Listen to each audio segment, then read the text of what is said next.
Good morning, good morning. This is Business Talk coming to you. We'll take a second to remove the media asset that you see on the screen. Sometimes we do put them there to start off the day, but here we go. Good morning on this. For me, I don't want to say gloomy, but it's a calm Saturday morning here in Upper Marlboro, Maryland. Akina, what is weather's like on your side? Well, down here in Houston, Texas, we have rain, clouds, overcast skies today. It's going to be a very, very muggy day, rainy day. But the good thing is for us down here, we have a lot of green. Everything is green. The birds are out laying eggs, building nests. It's nice and warm down here already. So the grass is growing. Everything is bloom, starting to rejuvenate. All the trees that were dead during the wintertime, everything is now budding and new life is coming about. So it's an exciting time preparing for summer. But it's nice, warm, and there's a good day. As you can see, I'm representing that from my shirt I'm wearing today. I'm on fire today because of the topic that we'll be discussing today. But it's a great day. It's a great day. I see that, I'm enjoying the fact that I'm not seeing you with that neck brace anymore. So I know you hop on that. I'm excited for that too. you can I move, you started I can started move, you working can I started move working out anywhere again. you want. Yeah, there you go. I started You working can out move again. freely. Well, that's Um, good. I'm happy for you, brother. I'm truly happy for you. But um, what starting off, Rufus is not going to be with us today, so we're not relaying on Love FM. However, we are broadcasting live right now all across Grand Bassa County through Abli FM. Thanks to Mr. Elton T.A. down there. Elton, if you're listening, thanks to you. I hope your weekend is great. Thank you for being such a great partner with us here on Business Talk as we bring these great ideas to the people of Grand Bassa County, to everyone listening in Grand Bassa County today. Pasa yon bit Radio nuevo. Beginner. There he is. There you go. So you have one of your own people here. Go ahead, say hi to the folks out there, Abba. Bit nuevo, pasa yon. So we'll be posting the link here shortly on my Facebook page and also on Ava's Facebook page, so you can follow the show live on Facebook today. We're streaming, and he's up in Maryland, Virginia area, and I'm all the way down here in Houston, Texas. And by way of the power of the internet, we're global. So today our topic is going to be, what is it, Ava? What is that? What's our Just topic? building networks, building resilient networks. Um, whenever you have a business, there's no way you can do it alone. There's no way you can thrive by yourself. And it's important to understand the principles of networks, the importance of relationships in business. So um, we just wanted to delve in a little bit, right? Because in Liberia, we have a lot of problems Mm-hmm. when it Mm-hmm. comes to the word quote unquote trust, right? Mm-hmm. But for me, typically, I've always said, sometimes some of my friends used to get mad at me. I say, I don't trust anybody because trust is God. That's the person we trust. In God we trust. But then over time, I've come to, modify that to where I think you can trust people, or you can give people a high degree of confidence, right?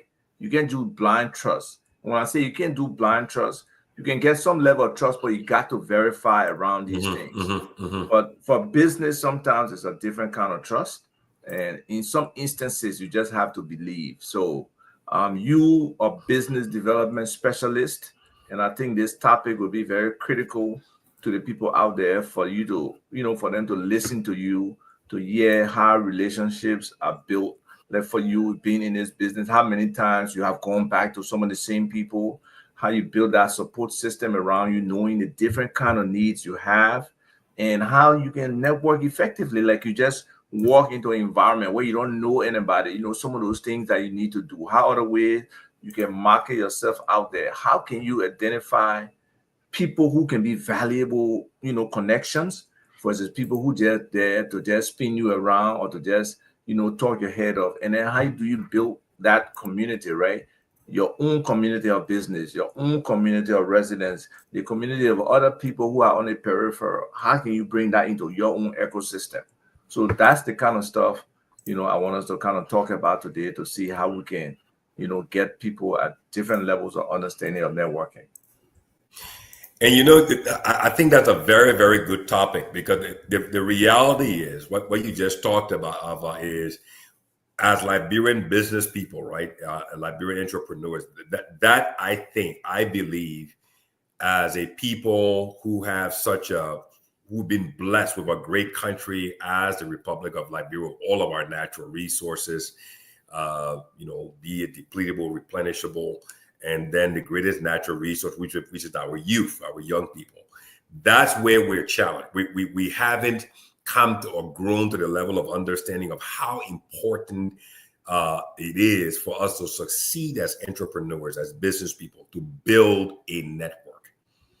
If you look and if you dissect it, right? If you dissect it and you look at what we always talk about on this show, even last week we're talking with the Director General of the PPCC, and what was he talking about? The main reason why we're being left out of our own economy through that whole procurement system is based on the fact that we don't have a good network that we will build and exploit, right, to take advantage of all of the opportunities already existing to us. An $800 million budget of our country. He said 40% of it is procurement based, but we don't have the networks as Liberian business people so that we'll be able to connect and build the kind of ecosystem we need to take advantage of these opportunities, to keep them within ourselves, within our own groupings. But again, those who are benefiting from it, they have built a network. They've established one over time. They've refined it. They have perfected it. And because of that refinement and perfection of that network, that business network and community that they have, they're able to what? Use that network to penetrate, to go deep, to go wide, and be able to exploit those opportunities that are there, right? Meant for us. But now they're taking advantage of it. So it's a very important thing that we as Liberian business people really, really need to focus on and understand how important it is to the success of any business. So what I'll do is I'll let you be the one interviewing me today as we talk on this topic. You be the one interviewing me today, so at least then I can provide some teaching on it and education on it, on the topic. Okay, building resilient business networks to cooperate, to help you to grow, to expand, and to be successful, not only in Liberia, but also within the US. How do you use that network to bridge? Before you move on, the people, I know we in the US, but the other Liberians in the diaspora, and that's something I think to a large extent, not only us here in the US, but people in general overlook, that they are very successful, prominent, progressive Liberians in other areas of the world, other parts of the globe. Unfortunately, because that symbiotic relationship between the US and Liberia, and a higher concentration of us are here, so we just focus on the US. But folks out there, please know that we are including everybody in the diaspora when we reach out with some of these messages, as well as the key people is targeted for the people on the ground. So yes. Are you frozen? Yeah, and the thing is this, right? No, I'm here. Okay. I'm not frozen. Yeah. And the point you bring up, right? The point you bring up is where I think we Liberians, again, because we don't understand how important this network is. We always think that the network should be static. We always think that the network should be geographical, right? Only in the US or only in Liberia. But the fact is, when once you become an entrepreneur, right, you need to understand that you're entering the realm of what I call interdependency, where you're just you're one dot in a spider web. If you look at a spider web, the spider web is made up of a series of dots that are connected. So that's how your network needs to operate. You're just one dot and then you're connecting. So the more bridges you build, the further you can go. The more bridges you build, the further you can go. The less bridges you build, you're not going to move any further. That's why you need to understand the importance of building a resilient business network, community, if I can call it that way, of resources. One of the important things I recommend to all Liberian business people, be it at home in Liberia or in the U.S., listen to Napoleon Hill's audiobook. It's on YouTube. Just Google it. What is it called? Hang on, I got it right. Think and Grow Rich. Think and Grow Rich. This book right here, Think and Grow Rich. It's on YouTube, and he talks about the mastermind. And if you think about the mastermind, it's basically, again, the same topic, building a resilient network. The mastermind principle is the fact that you create a mastermind, and that mastermind is not owned by any one person. It is a collection of individuals in your business network that are connected and focused on a definiteness of purpose. What is the goal? What is the objective? And all the people you connect with to achieve that goal, those contributors all pull their ideas together and they create a mind that is connected, that is fed from all of the individuals in that for that purpose, for that goal, for that objective. So let me just jump in and extend that example. We talk about AI all the time. That's exactly what artificial intelligence is. It grabs the minds of all the different sources out there, mastermind, and then integrate that into information that you can use. Now, some of the sources out there are fake sources, are false sources and stuff. So for everybody who uses AI, you got to synthesize that information, understand what's real, and be able to find ways to counter check against it. But I just wanted to add that in to say that's a proving process of being able to get to your real source of information by masterminding things.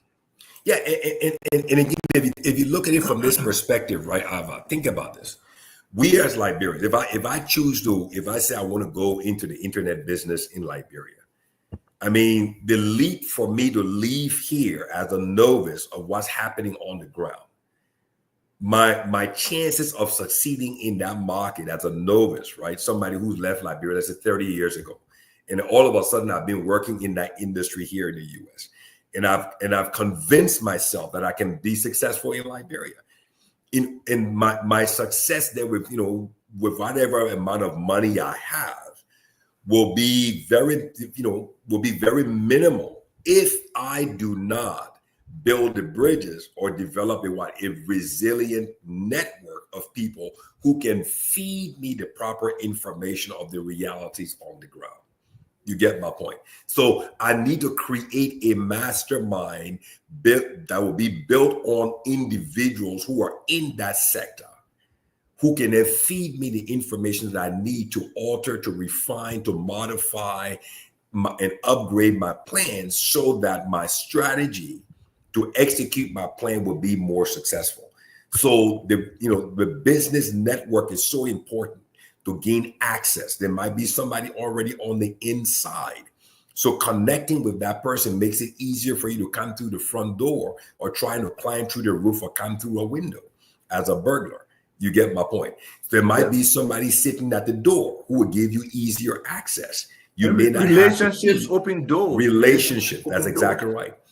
That's exactly right. And this is one of the challenges that we Liberians we don't understand those key elements of being successful in business, whether it's in the US or whether it's in Liberia. Okay. So there are networks that are existing in Liberia. I mean, last week, Mr. Boger, right? The Director General of the PPCC, he talked about having a meeting Boger Johnson, yes. He talked about having a meeting with who? The Liberian Business Association president, right? So that's a network. So you in the US looking to do business in Liberia, have you connected? Have you bridged? Have you built the relationship? Have you reached out to such an organization that has a mastermind, a collection of other Liberian businesses? Have you reached out? Are you trying to get in and then bypass that network? Then, because again, every connection in your business network means something. It will put you ahead. It will put you ahead. That's what I would Right. say on that. No, and Move on to that's your next wonderful. question. That's exactly where we want to go, right? Because you mentioned about people in the diaspora wanting to come to Liberia to do business, and sometimes we all say we don't trust people there, we don't do this, we don't do that. But there has to be a way where we can start to build collaboration, build partnerships, because we can't stand alone just by ourselves. I don't care what anybody say, except you got just unlimited individual resources. You can't really stand alone. You need different people, whether it's somebody who doing your groundwork, whether it's somebody who just on the side mentoring you, whether it's somebody who giving you the industry insight, like you said, some people already in the business, like the Liberian Business Association, they can tell you, oh, John Peter is doing that internet business that you want to do too. Maybe you can talk to him. So all that kind of connection, is very important, and how you approach those people in order to get that credibility and build that relationship is also important. So, what has been your approach in terms of cold engaging, cold calling, and just engaging people who you don't know? Well, again, I mean, the essence of being an entrepreneur, right, is that you're always hungry. That's the essence of being an entrepreneur or being a business person. You're always hungry because when being an entrepreneur, being a business person is almost like being infected with a virus. What do I mean by that? That virus is something that is in your blood. If it was in your hand, you can throw it down, wash your hands, and move on. But when it is in your blood, that means it constantly moves you. It constantly drives you. It has affected every part of you. It is that entrepreneurship that drives. It even affects, how you hear. It affects what you see. Okay. It affects how you speak, how you think. It affects everything. So if I was to ask everybody on the show today, right? Do you see with your eyes? That's the question. Do you see with your eyes? Let that question, for those who are listening, answer that question in the chat. Do you see with your eyes? Yes or no? If you say no, then what do you see with? If you say yes, then explain. That's the question on the floor. Do you see with your eyes? Because as an entrepreneur, when you're driven by this infection of being hungry to grow, it's not business people are not driven to make money. That's the key you need to understand. We are not driven to make money. What drives us is the success that brings about transformation. The money making is a result of that success. That's very important, because if you're driven by money, there's a 90% chance that you're going to lose money trying to make money, because you're driven by making money, which is the wrong that's the wrong driver, if I can put it that way. That's the wrong thing. Don't be driven by trying to make money. If you're driven by if you're driven by making success or producing success that would bring about transformational change, and in that process, Ava, that's where money is made. That's where money is made.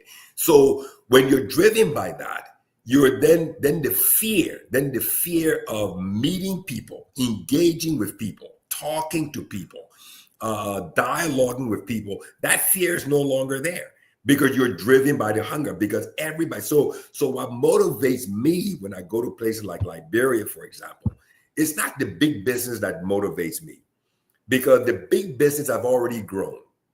I'm always focused on the small business people. Why? Because if they're at the bottom, then just think about how much room for growth there is.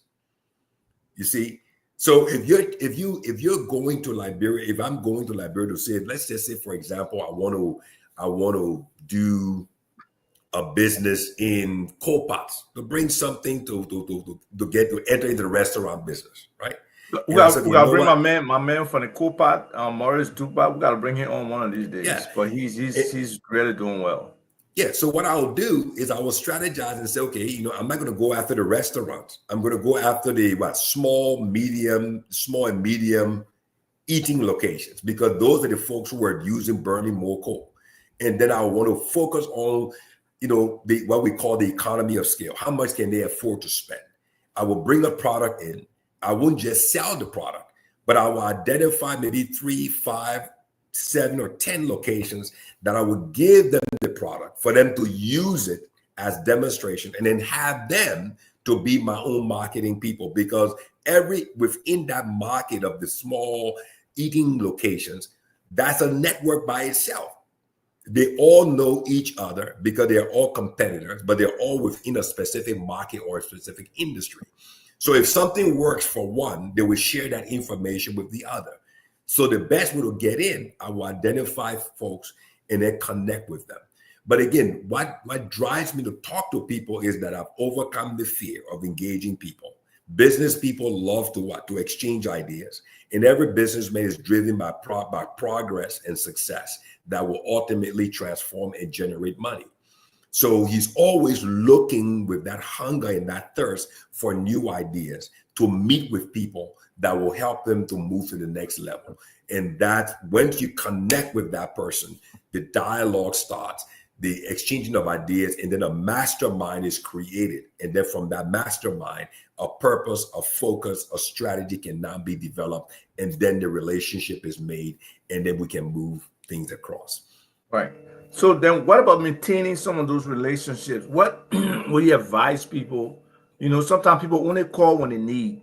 And some of us experience that with friends, with family, and everything. And you're like, so XYZ just calling just because they need something today, no other time to call, no other time to check. So what's a reasonable approach for people who are building these networks to just stay in contact, just sometimes call, just say hi, I was just thinking, I don't have to ask you for something or whatever. Well, again, like I said, true, real business people will always maintain contact. True, real, authentic business people, entrepreneurs, they will always maintain contact. Why? Because they understand the value of communication. Communication is a bridge. If you need to get to the other side, you're going to have to build a bridge. The bridge starts off with just a piece, you cut a log, you throw it across the water, or it starts off with some rocks that you put in the water, and you step on the rocks and you cross. And then you move to the next level where you actually cut a tree and you lay the tree across. And then you can move the wheelbarrow and everything. And then as that bridge starts to build, next thing you know, you got people at the site and they're actually digging and putting in pillars and stuff like that. And then all of a sudden it's a walkway bridge. And then it graduates up to the place where is a pontoon bridge where the trucks, taxis and pan can go across. And then it ultimately elevates to where trucks, buses, and everything goes across. It's a gradual stage. So true entrepreneurs, true business people understand the value of relationships, and they understand the value of communication. So building resilient networks depends on what? Effective, honest communications. And that's one of the biggest challenges within our Liberian business community. We don't understand the value of relationships, because most of us. What do you think? What's the strongest recommendation, or on the flip side, denigration anybody can get? What's that medium you think? When you say denigration, what do you mean? Like negative things about a business and positive things about business. What's the primary medium that carries news about business Well, it could that can be, impact them? again, it's communication again. People Right. only So I was spread. trying to see the medium of communication. I was trying to see how to draw word of mouth out of you, so you can elaborate a little bit on the word impact of of word of mouth. word of mouth, be it positive or be it negative. It works in the same. It works in the same realm here in the U.S. It works in the same realm. I had an experience about 60 days ago. 60 days ago, I connected with a vendor, and the vendor and myself were, right here in the U.S. for the oil field, and we decided to drive their product. We decided to drive their product. I was out there promoting the product, driving the product, pushing the product with different customers and everything else. But then one of my workmates who supports, my business on the inside, he said, "Hey, Al, you got to be careful with this vendor." I said, "Why?" He said, "Man, this vendor stuck."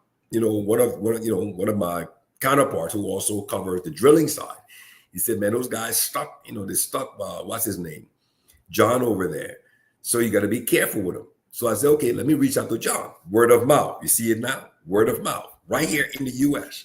So I called John. I said, "Man, I'm working with this vendor." He said, "Whoa." He said, "Hey, Al, if I were you, I'll pull over and throw those guys out of the car and take off." Wow. I said, "Why?" He said, "Man, he said, those guys stopped me." I said, "What did they do?" He said, "I brought them in, drove their product, brought them in, took them to a couple of my customers. We started doing business. Next thing I know, my business went to zero." I said, "What did they do?" He said, "What they did, they cut me out and went direct." You see it now? They cut me out and they went direct. I said, "Really?" He said, "Yeah." He said, "They cut me out and went direct." He said, and from that time, I had to go back to the customer and, communicate to the customer that, why we, in as much as that vendor's products are good, but their business practice, not the product, business practice is terrible. And then this is the ultimate statement. He said, "If they did it to me, imagine what they could do to you." That's exactly right. And all of a sudden, because he had been doing business with his customer, relationship bridge over a longer period of time compared to what? Compared to that vendor manufacturer that was only on a pontoon bridge, you see? So the vendor thought that he could bring a lot across on the pontoon bridge because he had the product, he was the manufacturer, not knowing that bridge is the what? Is the strength of the relationship. And his relationship was not as strong as the other guy who had the Brooklyn Bridge across. You get my point. And what the sales guy was able to do was to leverage his relationship, not the product, but leverage his relationship in all that he had been doing for them over time. And that was what was able to what? To get them thrown out, lock the door, and say, "Don't come back." And you see, that's another thing for small businesses in Liberia, right? Or people with ideas and who want to do stuff. There's this thing where people are scared now to share proposals or stuff or share novel ideas because they feel they will be left out, I always think though that you should stay share because there's certain elements of what you put forward that's probably in your brain that you're not putting on paper in terms of the how to. So a lot of times when people steal your ideas, they can't implement your ideas effectively. But from a relationship standpoint or building your network, so you limit the exposure of your capabilities and your vision and your ideas for fear of people, taking it and running with it or taking it and cutting you out if you, trying to build relationship with a higher level that can elevate your business. How about you bring up a very, very important point. I used to, again, I'm turning 60 this year. So I have, a lot of years behind me. And, so we're praying you got a lot ahead of you too. Oh, indeed I do. So when you're younger, you always believe that, you're not patient. You're not matured, right? So like the scriptures say, when I was a child, I thought like one. I understood like one. And then I ultimately acted like one. But now that I've grown, I've put away those childish ways of thinking and understanding. Okay. And that's what it means. So today, even if I come on this program today and I talk about an idea, I feel confident speaking about it, revealing with the confidence that you think you can record this program and play it back over and over to connect the dots. But the reality is there's so much more that I did not say because all I did was I just baited you. I baited you to take it and run out with it to make a fool out of yourself. You get my point? So, and that's what many people don't understand. And that's why, again, most Liberians are not entrepreneurs or business people. Most Liberians are employees. They are not employers. So, like I said earlier, being an entrepreneur has a certain degree of enlightenment to it. So let me go back to answering that question I asked earlier. Do you see with your eyes, yes or no? The reality is, as an entrepreneur, as a businessman, you don't see with your eyes. No, you look with your eyes, but you see with your mind. So that's why many people can see Liberia, right? Can look at Liberia, but not everybody can see what is in Liberia, because only the entrepreneurs will be able to look at a swamp, right? And ultimately see the realities of riverfront property, riverfront estates, or business center, or a boat marina. The entrepreneurs can see it when they look upon it. The other people will just look. They will merely look. And what would they look? They will be looking at all the waste and the chaos, the confusion, the political noise again. And that's the key. The key is that entrepreneurs look with their eyes, but they see with their minds. And what it is they've been able to see, they then build a resilient network of business contacts to bring that what they've seen into reality. And that's where we Liberians are challenged. We look, most of us are looking, many of us are not seeing. We're not growing to the level of being able to see, because to see means that you have to train your mind. You have to train your mind. And the best way to train your mind is based on this resilient networks, your associations. Associate with business people, get in the right community, get in the right networks, exchange ideas. You haven't sold Kool-Aid, right? You haven't made Kool-Aid, frozen and put it in a container to set it on the side of the street, but you're going to criticize me that I don't know how to do business. And I'm supposed to argue with you? No, I'll just say you're right. So, and that's where many Liberians are challenged. You're trying to bring forth an idea, take risk. You haven't even taken a risk to buy a $5 scratch card or $10 scratch card in the US, or call somebody on WhatsApp to talk about business in Liberia. Just making that $10 investment if the person doesn't have a smartphone. Think about this. If you want to do business with somebody, and the person, you only have the person's Lone Star number, and you're in the US, and you know the value of a smartphone and how much savings and how much more communication you can have establish with that person, but that person doesn't have the means to buy a smartphone. As a true businessman, what's the first thing you do? The first thing you do is to what? Find somebody who you know on the ground, to go and look for that person. Meet the person physically. Let that person give you some information about the person's business. And then do what? Send the first $100 to invest in a $70, $75 smartphone. Get that person on WhatsApp. You get my point? Because when that person is on WhatsApp, that means you have constant, resilient communication back and forth. And if you can't make that first $100 investment in the most important component of the business, which is communications and building the relationship by way of communicating, then you're not ready for prime time. Then just go back to being an employee. And that's a serious point, and we've heard all the different kind of excuses about cell phone, but trust me, in Liberia, most of them are true. When somebody say they steal their phone or the phone crack, they can see the screen, all those things, they are true. Or they just don't have a smartphone. And the efficiency of communication, when you have direct access to that person, and WhatsApp is such a wonderful tool. I know, some people may have the problems, but you can go on video with that person. You can talk to that person. As long as they have network, you have some level of access to them. So communications are extremely important in networks, in building relationships.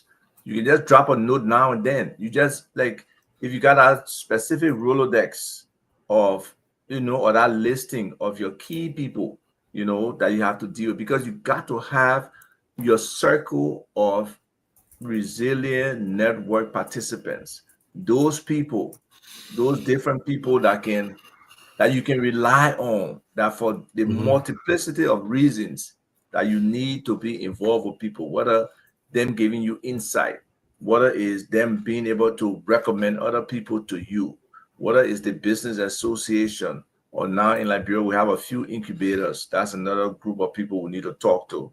I believe one of them is I think JK, but I can't remember his last name. Mhm. Um, and then they're just, different professionals that you can engage that in your industry and just directly deal with them. So being able to build that system and work with them is just so important. And I just hope people listening will try their best to be able to build those arrangements with other people, those relationships with other people, and also be on the lookout for other people who may need their own help, because each one help one work things out. So you got to look back as well as you building your own network. There are other people trying to build theirs. So don't be too impatient, or don't be rejecting overtures from people. You got to engage them. You may not say yes every time. Don't be scared to say no. That's one thing. I can talk to everybody, but I have the ability to say no, because when you're not there, you're not there. Or when you don't have time, you don't have time. But engaging them and just responding to them sometimes is the biggest part of it. So how much time do you think people should take into these kind of communication strategies and getting people to be a part of that network?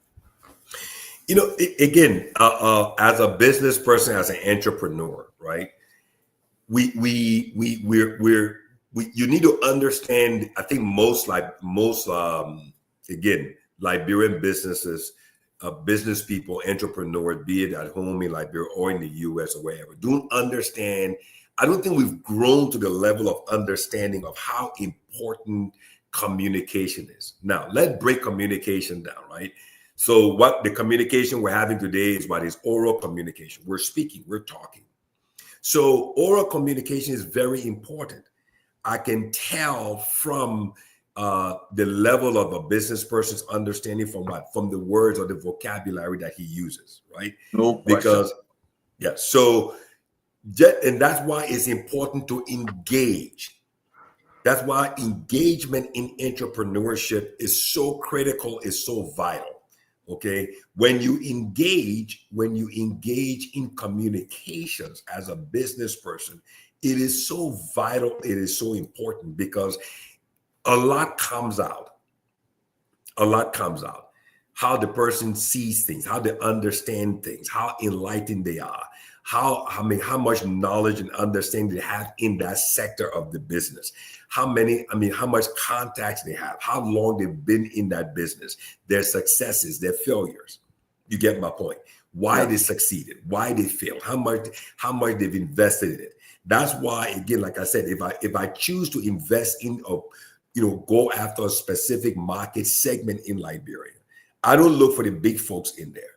I look for the small guys. Why? Because a guy, take for instance, when I was home, when the wife and myself and our son were back home last Christmas, where we stayed, the young guy who was tending to us in the guest house on Camp Johnson Road, sharp young guy, Mohammed, sharp. This kid is so sharp. He works as the hotel manager during the day. And Mohammed has been vocationally trained to rewind industrial motors.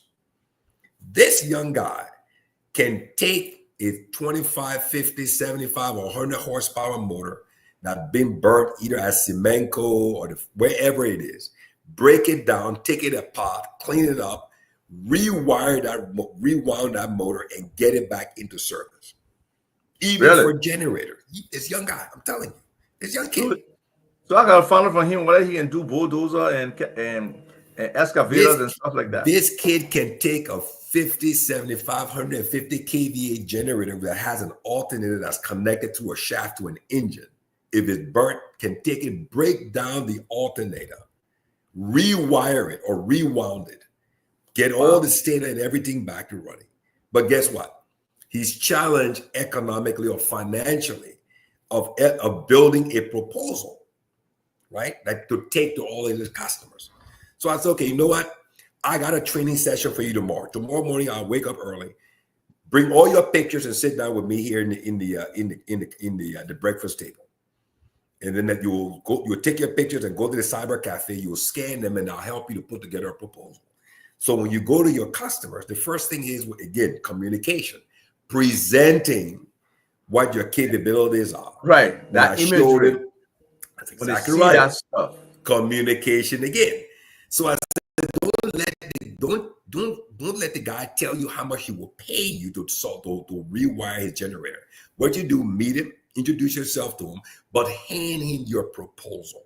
And in that proposal, put pictures of the work you've done, put the contact of those people who were there, put the location of where you did those projects. Just put 4 or 5. Your references. That's exactly right. So when he looks and he sees what you've done, by him looking and reading through it, he will already charge himself, because he will know that the mere fact that you presented yourself well, that proposal you've given him comes at what? It comes at a price, because there's value in what you're doing. He said, Mr. Phillips, do you think so? I said, no, I don't think so. I know so. Then I started to educate him. I said, look, the guy who needs your help to rewind that generator, he himself is a businessman. He's a businessman. He understands the importance of bringing the right qualified person to what? To maintain his investment. That generator is his investment. It makes money for him. So he doesn't want any untrained, unqualified person to come and tinker and mess with his investment. So the way you present yourself to him will set you apart from the other guys who just come and say, oh, I've been doing it, didn't bring anything. You will stand out. So do something that will make you different than all 3 or 4 of the other guys who are there. You see? So when I got that done, so I showed him, I said, then what you do? I said, now you know how to do this practically, right? Yes. He said, yes. I said, but have you been to a vocational school? He said, no. I said, there you go. You need to find a vocational school. Find one that does industrial motor rewinding or industrial electricity that covers motors. When you find a school, contact me and I'll help you pay the tuition. To find a school, that's your work. You invest the time, find the school, I will pay for it. And then what you do, that will become my investment in your future. I said, because I said, you see, electricity is coming to Liberia, right? He said, yes, okay. When electricity comes, all of this economy will run on industrial motors. He said, really? I said, yeah, all the generators will go. Only the industrial motors will be here because electricity is coming. And people like you will be the people that everybody will go after. So again, I could have said, you know what? I want to set up a business with that young man. And so communication is critical. And that's where I think most Liberian businesses and entrepreneurs, be it at home or abroad, do not understand. So that's the oral side. Then the written side. You write the proposal, or you have somebody else to write the proposal for you. But you don't know the intricacies of the proposal that you've been given. So when the guy takes a picture, he takes a look at it, and he asks you a tough question on the proposal. You can't answer the question. Yeah, so the guy ultimately right there, he knows that you didn't write it. He knows that you didn't write it because he's asked you 1, 2, or 3 questions, and you can't answer it. You say, well, I have to get back to you. Why are you getting back to me when you say you wrote the proposal? You brought this proposal to me, right? So right there, he's already cut you out. We know everybody can write. We know everybody can write. But if somebody writes something for you, make sure you understand what's in there. That's exactly right. How to respond to questions about what's in there. That's very important. Everybody don't have the ability to, scribe and explain a situation. So some people will write for you. Some people just can't read and write. They need people to create their presentations for them. But try to get your best understanding of the presentation, how somebody could come at you, giving that you present something to them. But presentations, they are winning. They are winning tools because they can really sell you sometimes without you having to say a word. Okay, so we Yeah. got to start to use those things. And also about communication, Ava, you need to understand your business. If you do not understand the business sector, business vertical, business segment, business market that you're in, then how will you be able to sell yourself? Because Very people true. only buy what they like. So if you truly want to engage with, well, let's just say an investor, somebody wants to invest in your business, right? Somebody wants to invest in your business. And we have this thing in sales, marketing, and business development we call your elevator speech. Your elevator speech. So the person meets you at a, let's just say at a breakfast meeting, and the person asks the question, tell me about your business. He's probably giving you 10 minutes at best, 10 minutes maximum to tell me about your business. Tell me about you. Tell me about your business. Tell me what you do here in Liberia. 10 minutes. You should have that down pat. You should have that memorized. You should have that written out. That should be something that should be here at your fingertips. That when you meet, because you never know who you're going to meet. And the only tool, instrument that you have to make that connection is what? Is your mouth and your mind. So if you can't communicate effectively and thoroughly in 10 minutes about the who, the what, the when, the where, the how, and the why, that you do to that person to what? To ignite some form of, oh, really? Tell me more. I give you 10 more minutes. Or tell me more. I give you 10 more minutes. And the guy said, you know what? In fact, let's go sit over there. He takes you from standing up and say, you know what, let's go sit over there. Tell me more. And then that's where you start peeling. You start peeling like what we call peeling the onion, layer by layer, going deeper towards the core.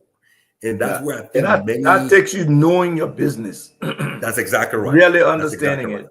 Yes. And you're using effective communication to enlighten and to educate that person, because that person could be a potential investor.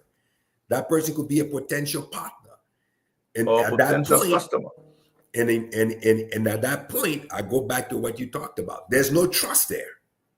There's only confidence. you get my point.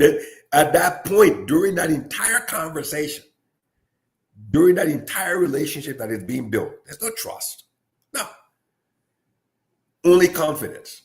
And the confidence will be projected based on what? Oral communications. Yes. Oral communications. How you present yourself. Yeah, how you present yourself. So yeah. So that comes to that 1.2 in terms of, what do you think people invest in? Is it people or is it ideas? Because sometimes ideas. Let me just say ideas. And I say people, but let's see. Let's hear when you say ideas. The reason why I say ideas, right? Very good point. Very good point. And I mean, when we get maybe 15 minutes, then we'll probably open the phone line so people can start calling. Let's make it an engaging conversation. The reason I say ideas, right? You can have a very, very challenged person. I don't want to say bad person, evil person. I want to say challenged person. You can have a very challenged person with a great idea. Great idea. Great idea. But he's challenged in a way where he was only supposed to do one thing in this process, bring forth the idea. Because for him, he understands the intricacies, the who, the what, the when, the where, the how, and the why of this idea, of this concept. That was his role. So if you take his idea and you say, my man, look, I want to invest in this idea. And what I'm going to do is I'm going to take your idea and all of what you understand in the US, as you know, they call it what? Intellectual property. At that point, his idea, that idea is what? Is the intellectual property. And what I'm going to do, I'm going to form this company, and I will take your idea and I will amortize it and put a value on it that will be equal to 40% of the company. You get my point? 40% of the company. You see, and you see, most Liberians don't understand that intellectual property has value. Am I right or wrong? It has Oh, it value. does. So, It so they does. always think that you have to bring cash to invest in a business. No, no, no, no, no, no. The idea itself is worth something. So, but then that guy who has that idea, like you said earlier, doesn't have the ability to what? To write. Right? Go back to your point. Not everybody has the ability to write. So Right. what I'll do is I'll pair him up with some guy from the administration. I say, you know what? Sit down with Peter and let Peter tell you everything about this idea and you transcribe it. You get my point? Okay. So Peter has a role. He has a very important role because he's the one with the intellectual property. Without Peter, I'm not going to put my money there because he has the intellectual property. But we just have to get it out of Peter. And then I will invest not in Peter, but I'll invest in the idea. Okay. Because Peter is transitory. Peter is transitory. Peter could die. Peter could get hit by a pepe. Peter could get mugged.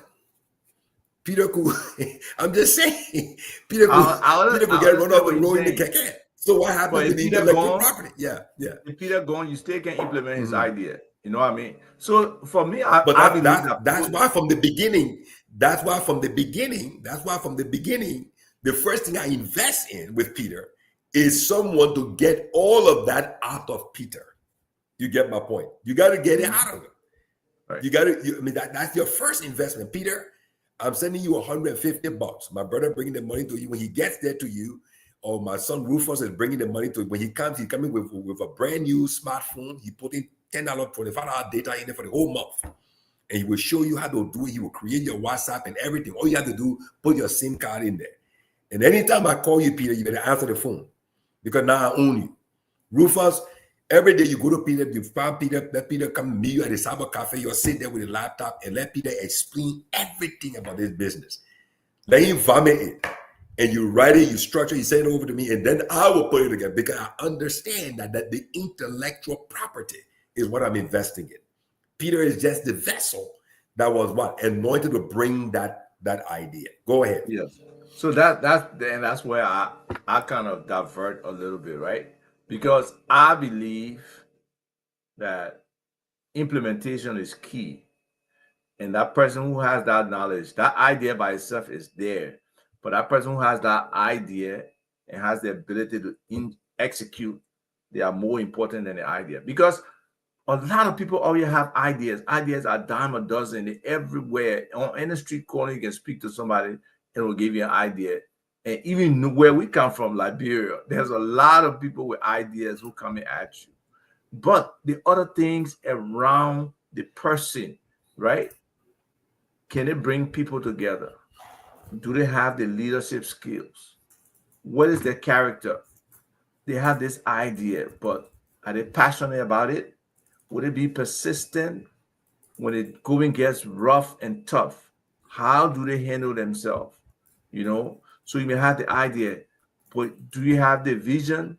Can you impart that idea to people? Can you, be able to bring the right people around? Again, we're talking about building that network that can support you. Mm-hmm, mm-hmm, So mm-hmm. for me, a lot of times, when that question comes up, I always go with people. I believe that people invest in people. When people see certain people, they see certain qualities, they see certain capabilities in those people or that person. That's the one. Is that guy or that woman that they want to invest in and they want to push.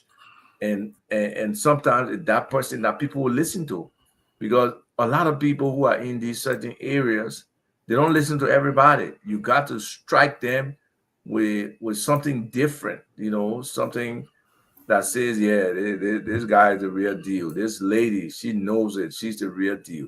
So yes, I love the idea thing, that ideas are great and they are great. But if you don't have that person who Mm-hmm. embodies that idea, has the integrity, the passion, and the zeal to be able to implement that idea, then ideas are dime a dozen, you know. And that's why your point two about documenting it and being able There to you present go. it is so critical. Because if you can't do that, you may have that just initial idea, but if you can explode it and decompose it in a way that whoever is trying to buy the idea understands, you have a problem. So I will go with people first, buttress with idea and presentation and being able to communicate.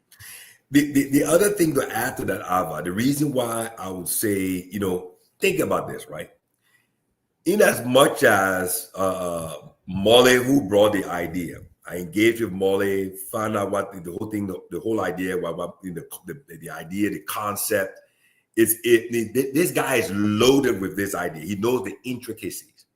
But Molly is, Molly try, he did 2-page, 3-page thing, he handed it to me. Again, I looked upon it, but my mind was able to see further into it. You get my point, okay? So the intellectual property is there. Okay.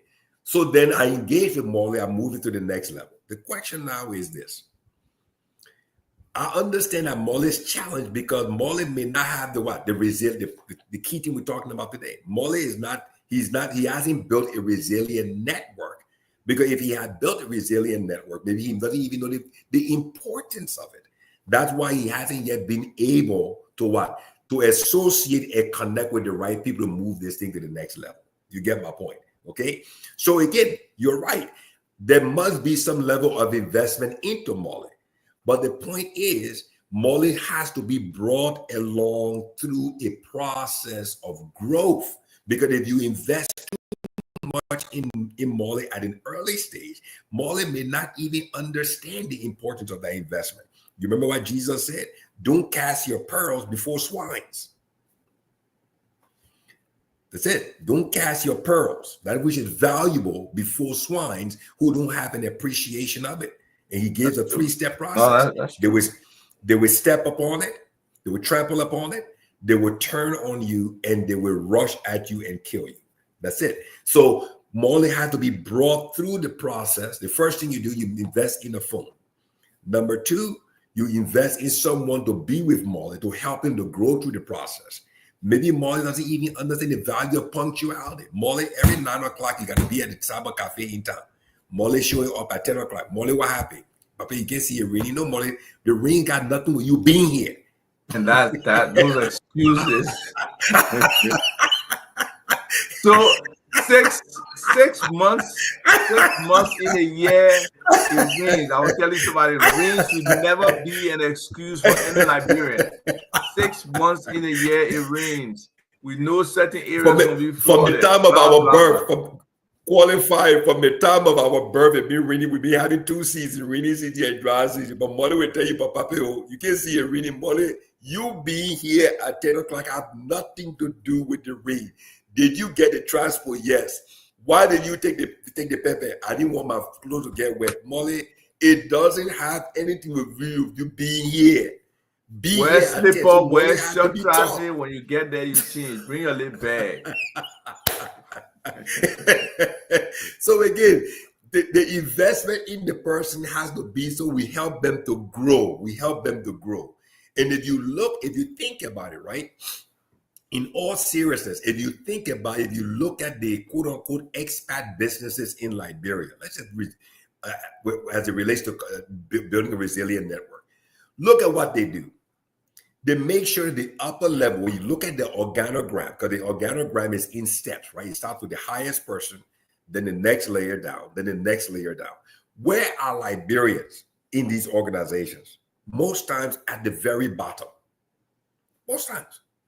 You look at whether it's the supermarket business, the building material business, the water business, with all of these different expat companies, be it Lebanese or Indian, whatever the case is, in Liberia. Liberians play a very low level role. Why? Because Liberians don't bring any real value to the business.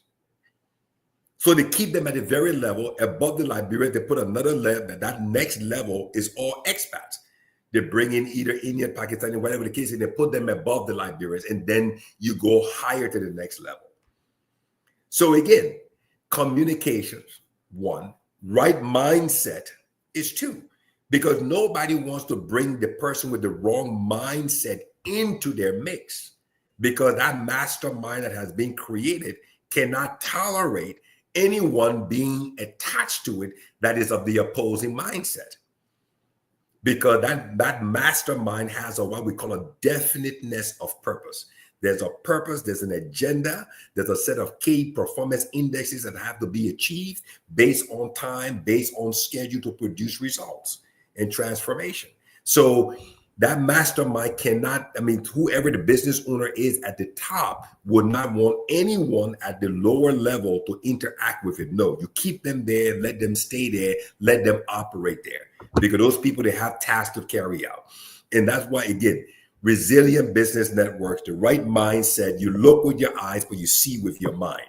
So the more we invest in building our minds and training our minds, removing all the barriers from our mind, we will be able to see the great opportunities in business and entrepreneurship and value communications and connecting to build a resilient business network that will bring us what? That will generate us the money, the business, and the transformation in our community. That's what we have to do. That's what we have to do. So, I mean, again, I strongly believe that, us not being able to build resilient networks is a challenge for us. Let me give you my number. Let me give you my WhatsApp number. Yeah, my WhatsApp number is +1 346 217 3664.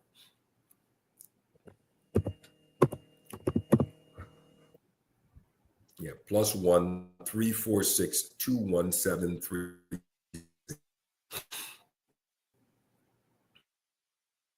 Is that good?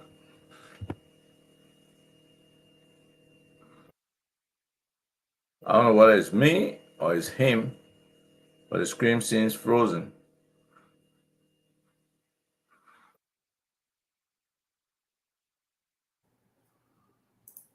Can you hear me? Yes. Yeah, I can hear you now. +1 346 217 3664. Yes, that's my WhatsApp number. You can, let's open the, You got a call already? Yeah, so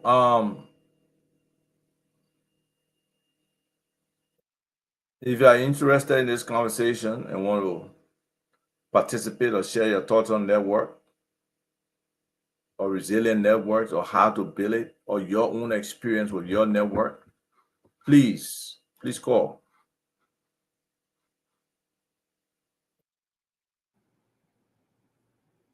All right, so we have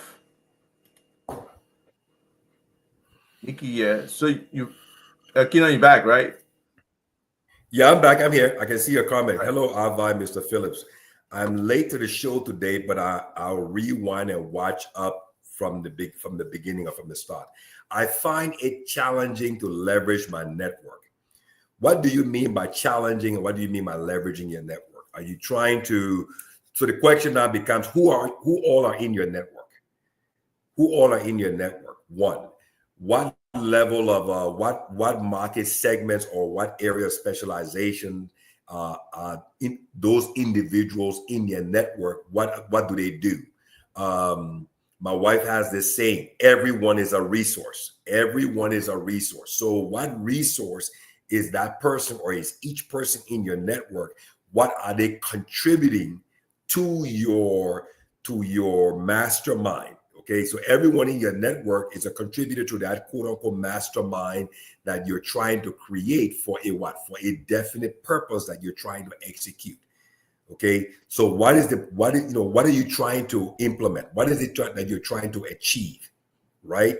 So when you define that, then you build a network around that to support what it is you're trying to achieve. You don't just build a network for the sake of building your network. There could be negative thoughts in that network, and it will feed into what it is you're trying to do, and it would break down and tear down as opposed to building up and elevating it. So, what do you define as challenging? Okay. So when you try to leverage your network, it's almost like using a shoehorn to get your foot into the shoe. So you're trying to use that network to leverage you to move up to the next level. So what is your next level you're trying to move up to? What are you trying to achieve? What is your end goal? What is your objective? How is everyone in your network a contributor, or are they a detractor from your objective? Those are the questions you have to ask yourself. Yeah. So those who are listening online, if you want to send us questions, please put the questions. If you want to call, you can call us on WhatsApp on those numbers as well. Okay. But let's have an engaging show today. You know, Ava, one of the things I have here is, what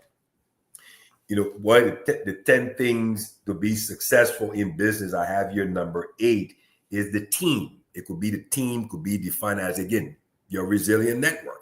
Because team members don't have to be people. Team members don't have to be people who are physically there with you. They could be virtual. Right. They could be virtual. And then understanding that communicating with each of these people is important, because again, you may be, that there's this thing called a facet ball, that ball that turns in the disco, right? It has many sides. You only have one perspective on this idea, on this topic, on this agenda, this objective. There could be somebody standing at a different location with a different perspective. But have you reached out to that person or not to get their perspective looking at the same thing from where they are? So that's why your network is so important. And you need to understand that communicating and talking to people is not a bad thing. It's a good thing. It's a good thing. I mean, you got to understand this. I mean, I find myself, we're on this show all the time. You think we agree on everything? No. But the shouldn't either. We're not supposed to agree. I think one of us don't have a mind. That's exactly right. We have to disagree. And again, okay, very good. I bring up another topic. One of the challenge in the Liberian business community is this whole idea of disagreement. They believe, we believe that if somebody disagrees with you, that person doesn't like you. And we take it very personal. We do. We take it very, very personal. We take it so personal to the point that, to the level or to the degree that we even cut off speech with that person. We don't even want to speak to the person. We don't want to communicate with that person. If we get into a gathering where that person is, we feel very uncomfortable. We even want to leave from that environment. Why is that? And for me, as a business person, disagreements are very, very important, because I don't profess to know everything. So I need people to disagree with me. Why? So I can get their perspective. I need their perspective because I'm not standing where they are and they're not standing where I am. You see, what I used to have when I was providing internet service through satellite internet across Liberia, when I send a young guy out to do the installation, we used to come and sit down to do the site survey. I would sit down and tell them, okay, I need you guys to present to me how you're going to do that installation. You went to the site, you saw it, I wasn't there, do your site report, and let's sit down, let's discuss it. And the finance guy will tell you, okay, now the folks are giving you the list of material. Did you ask them why they want 25 feet as opposed to 50 feet? Why are they asking for 50 feet of cable? Did you ask them to explain to you why? I'm not saying it's wrong, but I'm just saying, convince me why you need to run that length of cable. And the reason I would do that is to help them to think, because in our setting, anything the boss says is right. In a Liberian business setting, whatever the boss says is right. And it should not be that way. Have dialogue. You didn't go to the site. Peter, James, and John went there. They saw it. They did the report. Come back, Peter, James, and John. Okay, present the report to me. Why do we need to buy 2 bags of cement as opposed to 1 bag of cement? I'm not saying you're wrong, but convince me why. And people do find that very negative. I don't understand why. Oh, but you're supposed to trust me. It's not an issue of trust. It's not. It's an issue sometimes of verification, sometimes an issue of understanding, and sometimes Understanding, it's understanding.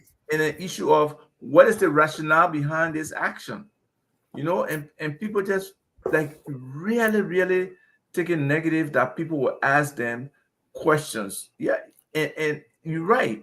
In a lot of situations, the underman is not even supposed to ask the boss a question or give an explanation of why certain actions are being. Jack, go do the thing, man. No, you got to give people that insight as to why they do things, and so Yeah, that's a I mindset mean, change that needs to it's happen. there's a mindset change. I mean, Liberian business people, entrepreneurs, we need mental transformation. We need mental transformation Yeah, because I mean, until we transform here, we're not going to be able to transform here because this is controlled by this. This doesn't control this. No, no, no. It's the other way around. This controls this. So if you're not mentally transformed here, you will never produce the results with your hands. they You will are never be close to able to, impossible. because yeah, your words come from here. They don't come from here. Your words that you use, they come from here because those words are supposed to articulate effectively what is here. And the person you're communicating with, he can't see what's here. He can only hear it when you speak. Okay. Okay. We got another comment here from Alexander Chomte. I know she's in Ghana. Hi, Alex. How are you? Okay. She says, I can put it up on the screen there. Ava, Okay. are you there? I think Yes. he froze. But Alex No, is I'm here. saying 6 and 9. Okay. There you go. 6 and 9 are the same. Yeah. Okay. So Alex is making a comment. She says the number 6 and the number 9, the digit 6 and the digit 9 are the same thing or different depending on the angle of view. Very powerful. Okay, still, there are people who have more experience in life, and this is the case with Sir Elkanah Phillips. That is why I listen to him audaciously. I understand that he knows what he's talking about. Okay, thank you, Alex, for praising. Thank you for the praise. Compliment you. She's a businesswoman. This is someone who is very, very. I wish one day we could get her on the show. Alex, Yeah, if we you can bring her on anytime. call in, we'll get call in so can call in if you're listening, where you are listening, call in and let's get you on the air. Let's talk about some stuff today. So Call she's in in if you Ghana. can on She's in WhatsApp. Ghana. You She's in Ghana. She's actually she's in Ghana. She's Cameroonian and she's Cameroonian and also she's had strong Nigerian influence as well. Very, very competent entrepreneur, and she's very, very knowledgeable. And she's executed some very, very good projects. And she's someone who, she and I, we communicate on a daily basis. I've gotten her to work And with me on several different things and that's stuff the like one that. of the things for me who think Pan-Africanism Mhm, is one of the mhm, major things that you know sometimes I think maybe the war helped to benefit Liberians getting exposed, going to other countries mhm. in Africa and being able to understand some of those cultures, and probably again some of them have networks that they're not even leveraging. I know Nikki just says she's challenged in terms of leveraging her network, but we can probably talk offline about what's in her network. What area she's trying to go into for her network to be beneficial to her, and what are some of those things that she's doing with those people in her network. So it takes a little bit of decomposing analysis and stuff to get to better understand what could be some of the inhibitors that limiting her from maximizing the potential of that network, or she may just need to expand the network in order to be able to get the best results from it. But back to the point of this whole mind thought on Africa and on business and on building networks, the Yeah, continent is ripe. The continent is ready for us to really do cross-border trade all across Africa. And gradually, some of our governments are waking up and building those connecting roads. But to a large extent, people can drive all the way. People drive from Liberia to Nigeria now, on buses. So that's an opportunity. Some of them go to buy stuff and bring it, but it's also about identifying when I'm going now, I'm not going empty-handed. What can I take to Nigeria to sell there? So then we can expand the trade. So it's about understanding the environment you need, understanding your own capability, and understanding what happened in there. So network can be beneficial. You can talk to the people in Nigeria who you may reside with, because sometimes we know people ain't got money to just go stay in hotel for the 10 days it would take them to take care of their business. So, they get there, build relationships there as well. Don't use it just as a transit point. The people at the border, you speak to them, you get, connected with them based on how long you guys are sitting around or waiting, because we know another issue about traveling across Africa, right? All these different checkpoints where they're trying to extort you and take something from you. I mean, just in Sierra Leone, the amount of checkpoints in Sierra Leone is crazy. As if to say they stay undergoing war, and even when you have official document to get through, they can still won't script you. But so now when they put up by the beginning, they can slow down. But it's important, for us to think on a whole of Africa level. And the economics of it, I say, is Pan-Africanomics, where we really delve into how we can trade with each other, how we can leverage the different comparative advantages we got in each of the different countries with regards to different products. So it would take the African Union a little bit more to help us as Africans be able to utilize what's on the continent and be able to be self-sufficient on the continent. I know they're trying to drive toward food security. It has not been as successful as it should be, but they are investing in food security. And those are some of the things that will drive us. When we can feed ourselves on this continent, then we can do a lot of other things. There's just so much opportunity to do business here. We are the new frontier, and we see all kind of businesses coming. So we got to think on the different economies that are being built: the traditional economy, the green economy, the blue economy. We can't let the foreigners be the ones just coming to extract and then bring those same things back to us to sell to us.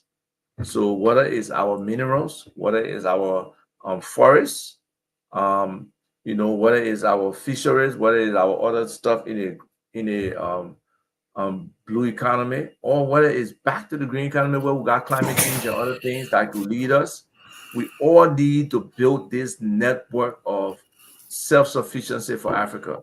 And that's why having a relationship with somebody like Alexandria is very important. And I think more Liberians should expand their relationships with our brothers and sisters from other African countries and see what some of those other potential are and how we can work together. The other thing that's very interesting about us Liberians, right, is we don't feel comfortable. We don't feel comfortable as entrepreneurs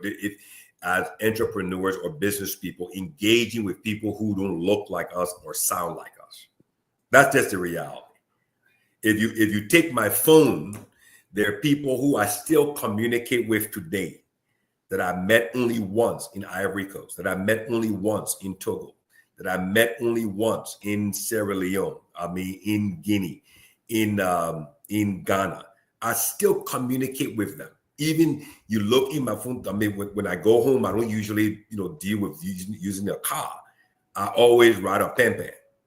Why? You look in my phone, you pick up this phone today, look in there, you'll see all the pen boys that used to ride with me, that used to ride me. So when I have to go from one place to the other, I pick up the phone, call one of my guys and say, hey, man, I'm at this place, come and pick me up. I still have their numbers. Every now and then I'll send them $5 or $10 or whatever the case is on send with.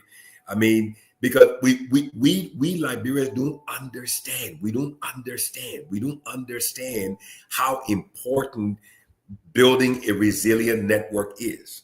Part of that is because we are transactional, I think. We'll come to Rufus's question in a second. Mm-hmm. But because we are transactional, most times it's about, and I don't know when we developed this, whether after the war, or whether we were like this before the war, I'm not sure. But it's some dynamic that we have to look at, right? Why are we only in the moment?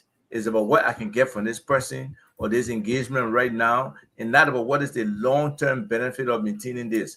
That's why a lot of times if we don't benefit from that relationship right there, start, oh, we just dismiss it. We don't care to stay connected. But it's very important, folks, for us to build relationships, personal and business, which can, and the personal does help the business a lot, because like we talked about before, word of mouth.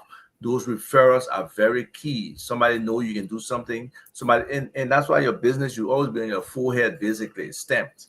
That the first thing that come after the hello, you got to Yes. start pushing your business, the area, your expertise, and what you can do, where you're selling.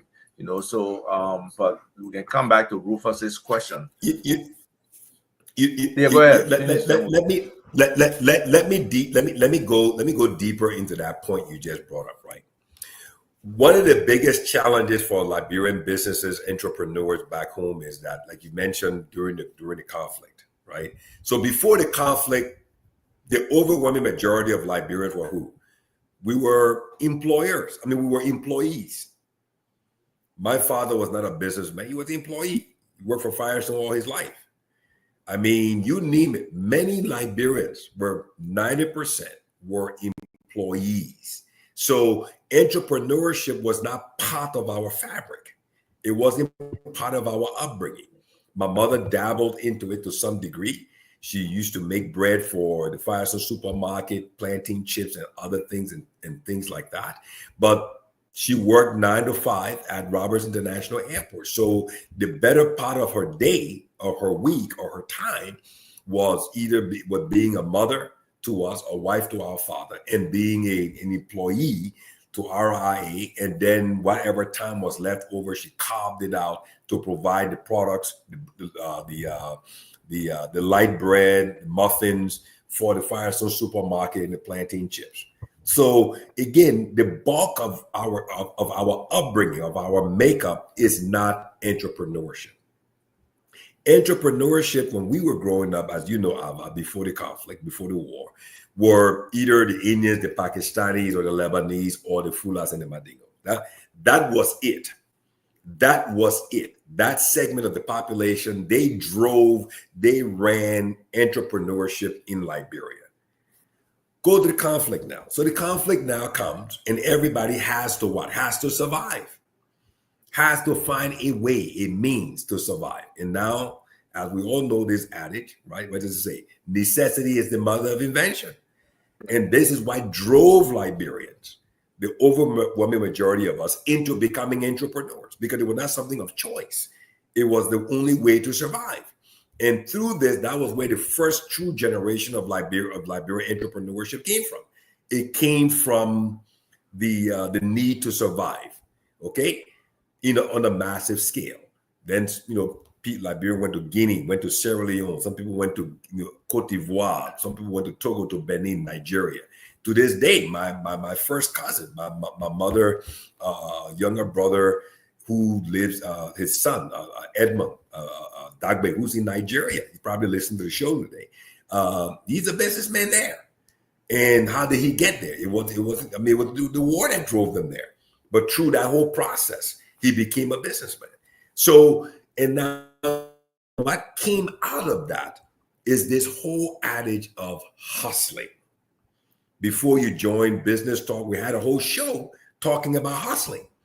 This hustling mentality. Do me one favor, please. Go to Google and look up the word hustler, and let's define it on the show. Then you will understand why we Liberians, as entrepreneurs, we always have this idea of not applying value to business relationships, okay, or contacts.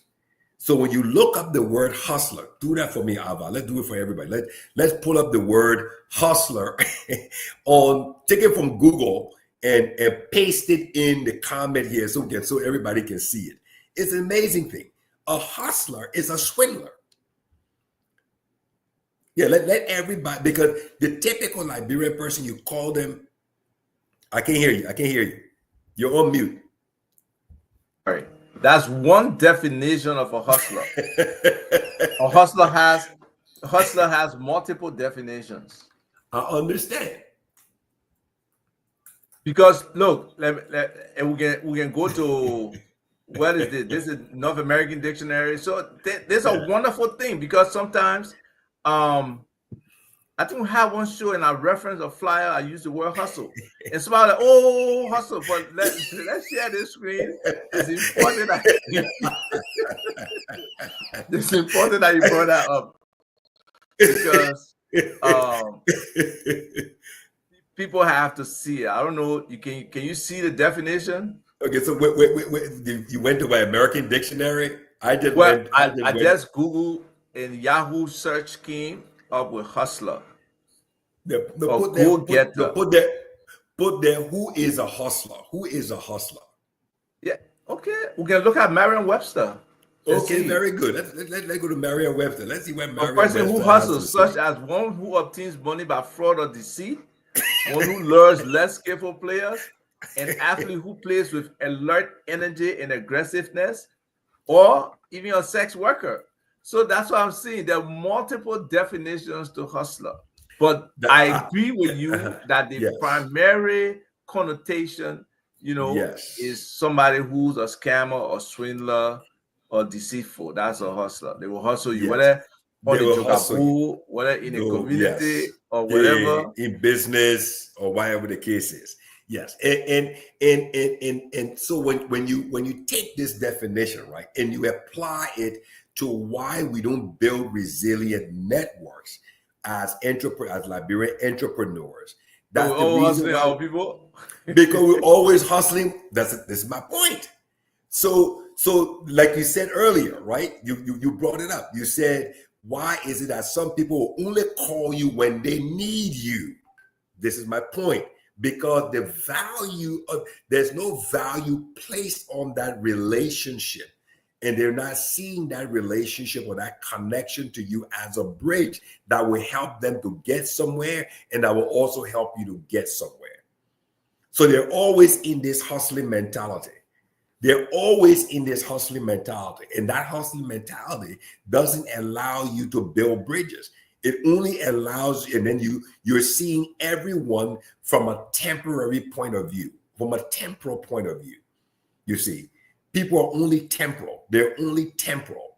And when your contacts are temporal, then there's no value proposition that's attached to your contacts.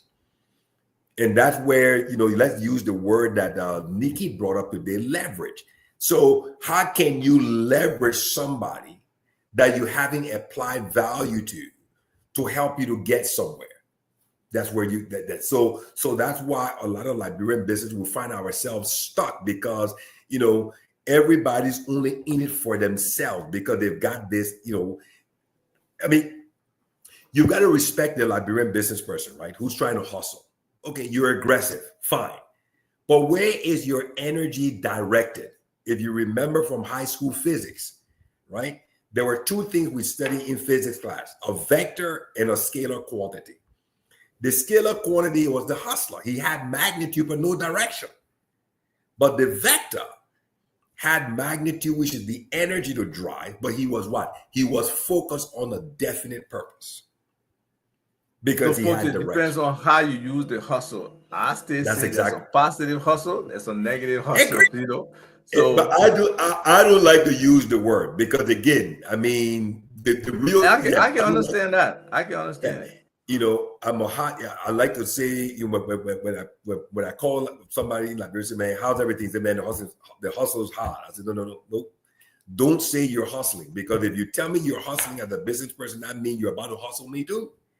And because there's a sense of desperation that comes with hustle, right? Like that's exactly right. If I get it, I'm getting it again. But let's touch on Mr. Rufus's point, how he can leverage his LEC vendor business to get an inflow of customer attention since the rainy season is here. So what does the rainy season mean for electricity? That's your area too. What does it mean for? And Rufus's question. How you doing, Rufus? I hope everything is fine with you and the family. I know Rufus very well. Hardworking young man. This young man works very hard. He runs several small businesses on the ground. I've invested in him and his business, as well as his wife's business.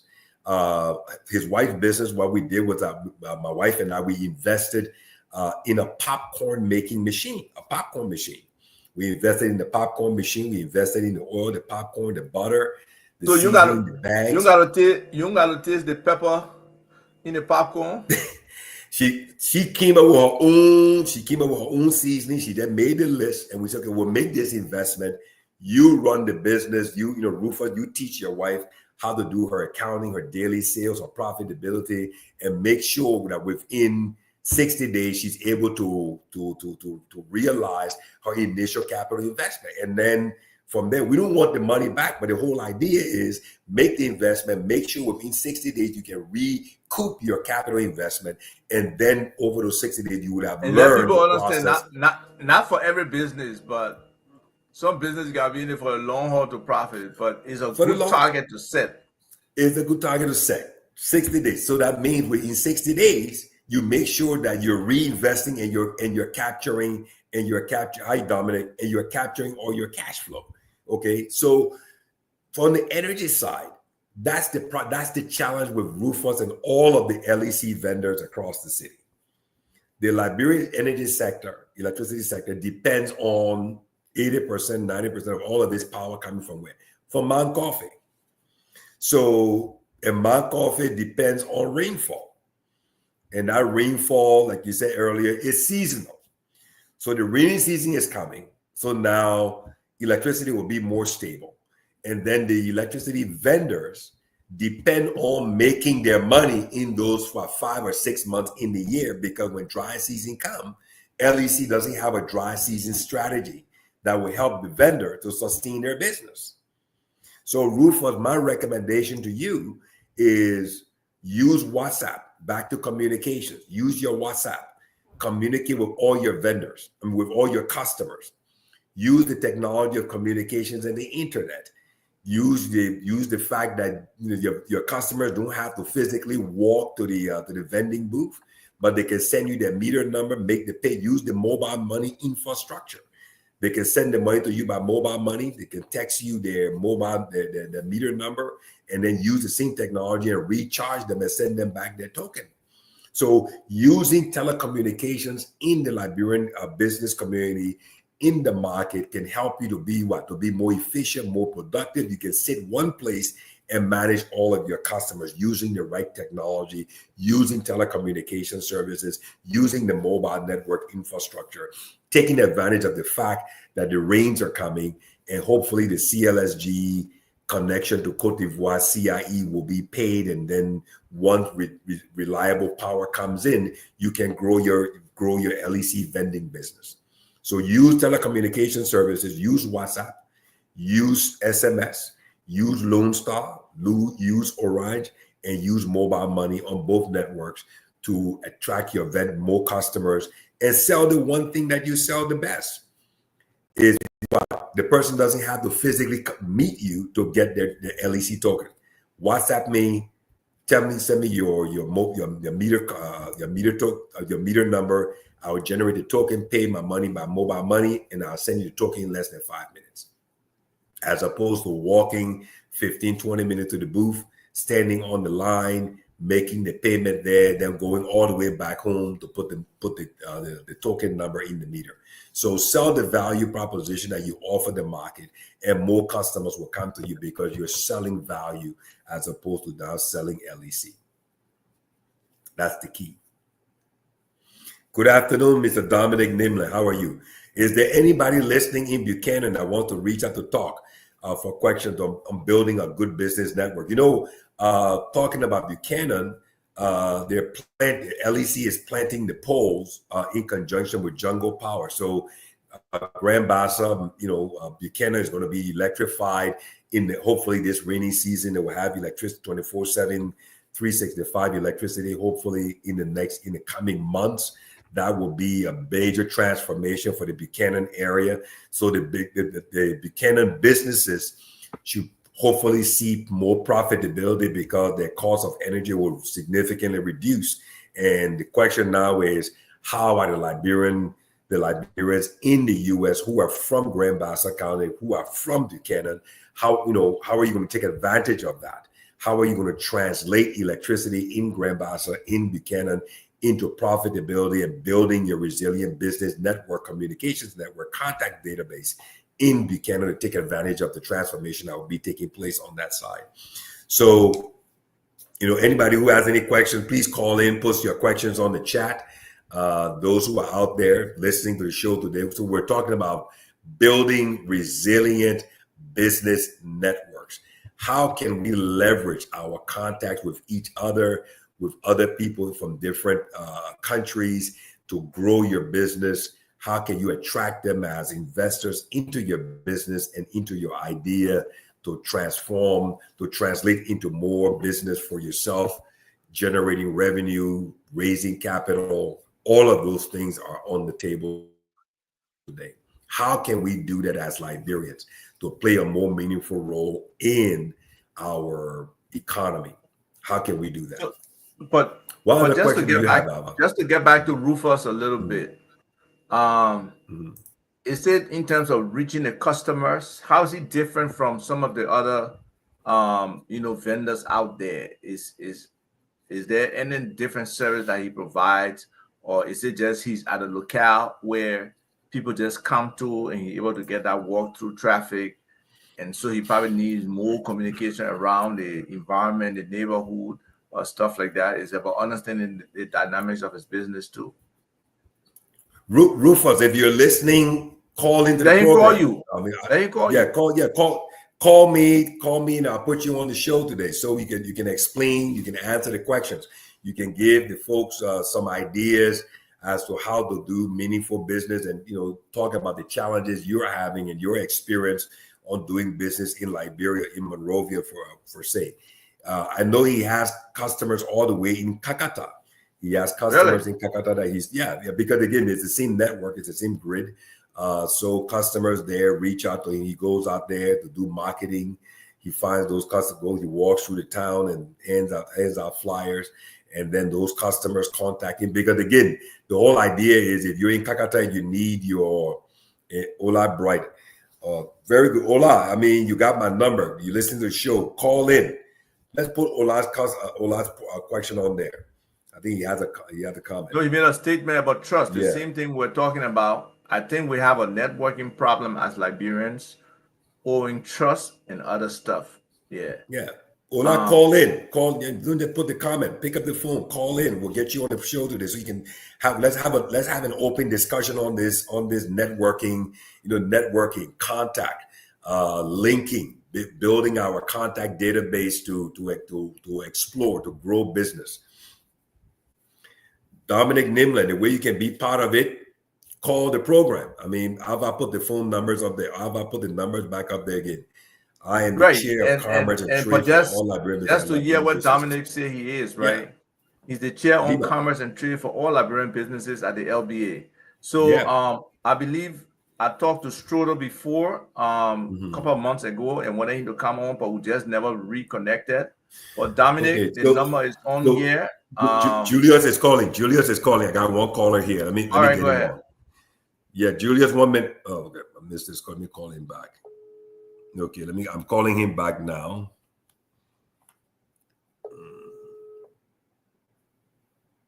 We are on WhatsApp. You can call. Go ahead, Mr. Julius Bright. You're on the air. Go ahead. This is Ola. Hi, Ola Bright. How are you? I'm good. So I'm sitting here with Dominic Nimland. Dominic. Okay, so you guys are together. How about, can you hear him? Yes. How about, can you hear him? Okay. I'm more concerned with our people they can hear. Go ahead, Julius. Okay, it's not Julius, it's Dominic. Good afternoon to you guys from Liberia. Good afternoon, Dominic. How are you? I'm okay. So my name is Dominic Nimland. I'm the chair of trade and commerce at the Liberian Business Association, Liberian Republic of Liberia. I'm also the national chairman of Patel, the patriotic entrepreneur of Liberia, the business people that shut down the economy during Edinburgh time for 3 days. And I'm also the president of the Liberian News Card Leadership Association. By the way, I'm not being paid for either one of the positions. That's good. Nothing wrong with it, but no position. There's nothing wrong with it. You are making an investment. You are making an investment. Yeah, that's good. Go ahead. Go ahead. Go ahead. Yeah, so I always pray to God be a entrepreneur, a business person, and go ahead me. I own the biggest dealership in town, and I'm into general electronic and general building material. I'm the only black man that got still on the Tottenham product by Royal Hotel. And yes, I'm so happy for the topic, and I don't know how I can get be part of it, be included. So talk democrats that are bring businesses go through to let the people out there so we can get some help. Well, one of the things I can tell you right now as a businessman, thank you so much for being on the program today. Reach out to me. Ola has my contact. You can become a guest on the show because, again, like you rightly said, that's taken from what you just introduced yourself as, right? So you're the president for the Liberian Business Association for Commerce, right? You're part of that whole leadership. Am I correct? You're part of the LIBA leadership, one. And then you're also the head of the Patriotic Small Business Association. So just as a point, I think they call them LBA, the Liberian Business Association. LIBA. Yes. So okay, yeah, go LIBA. ahead. Yeah. So, and then the third thing you mentioned that is that you're the one of the first Liberian. You have your own building material store on Tubman Boulevard, and you're looking for more customers. Now, let's take all of that into consideration. For me as a business person, number one, you need to be on this show. You need to be a guest on this show. Why? Because the Liberian business, the Liberian building, the building construction, right, industry across Liberia, across Monrovia. Let's just focus on Monrovia, for example, is being fueled by who? By Liberians in the diaspora. By Liberians in the diaspora. Do you agree? Do you agree? Yes, sir. Very good. So this show could be a bridge. We're back to building resilient networks, right?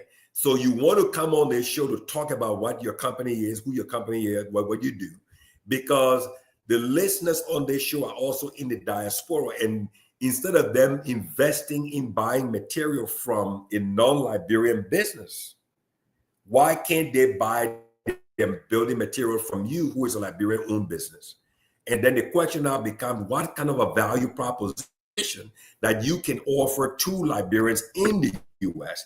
Because all of them have horror stories on sending money home to their loved ones and their relatives. And the building material they were supposed to buy never got purchased. You get my point? Just so I think that. Go ahead, Abba. Go ahead. Yeah, Dominic, just to speak to what he's saying, there are different payment systems that you can use and probably delivery systems to help that happen in terms of people buying materials directly from you. Because I know people like City Villas are going that direction, where they have some of these fintech operations that are on the ground, or even here in the US, paying directly to them to get the products directly from them, rather than giving the money to the contractors and stuff like that. So yeah, it would be a great opportunity for you to come on, talk a little bit more about your business.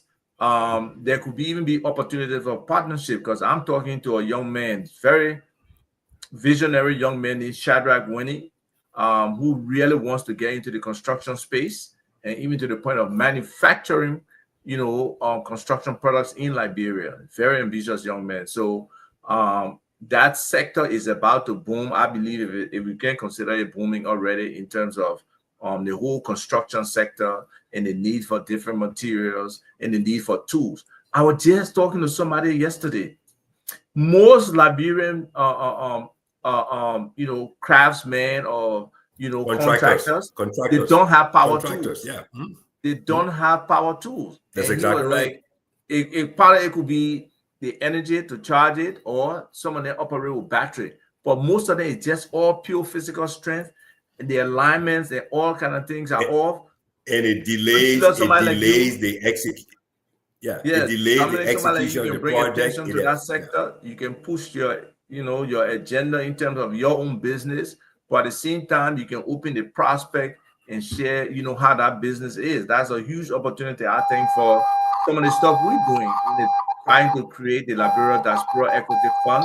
That will be one of the key areas I think we should invest in, because construction is continuous. There will be a need for construction material. They will need, like Home Depot. I don't think anybody offer those kind of courses on the ground to teach people how to do specific things. So I think there's a lot of opportunity in our sector, Julius. Dominic. So if you ever have the opportunity to come on, please do. Did you hear that, Dominic? Yes. Yeah, and again, I mean, like I always tell business people, right? If you own 100% of something, right, that's 100% of something. But if you own 100% of nothing, you still get nothing.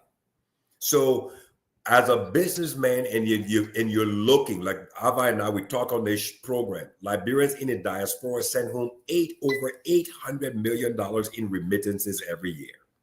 Where you think the bulk of this money is going? It's going into the building construction sector.